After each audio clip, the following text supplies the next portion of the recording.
Can God make a rock so big that he can't lift it? Or as Bart Simpson would say, can God make a burrito so big that he can't eat it? Now, why does this seem like a significant challenge? Well, if you say yes, God can do it, then God is limited because he makes a rock so big and now there's something he can't do. If you say no, God can't do it, then God is also limited. So as the skeptic would say, either way, we find that there's something God cannot do. And at first, Christians often get flustered by this, but I say, let's ask a more basic question.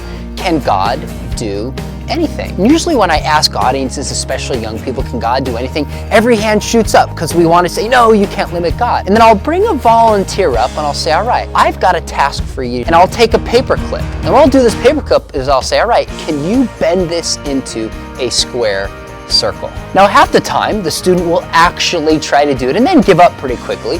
The other half of the time, they won't even take it from me, realizing that such a thing can't be done. I'll say, all right, what if we had Arnold Schwarzenegger or Samson here, one of the strongest people on the planet? Could they turn a paperclip into a square circle? And the answer is no. Why? Because it doesn't matter how much power you have, a square circle cannot exist. So even God couldn't make a square circle. This is not a limitation upon God. This is a limitation on the nature of a square circle, which in itself cannot exist. So when we say God can do anything, we mean God can do anything that can be done. But then there's another follow-up question. Could God tell a lie? Could God deceive you? Could God cause himself to cease to exist? And the answer is no. In fact, I said to a student one time, I said, you know, God can't tell a lie, but you can. Yes, you can tell a lie, God can't. That's not a strength. That's a weakness.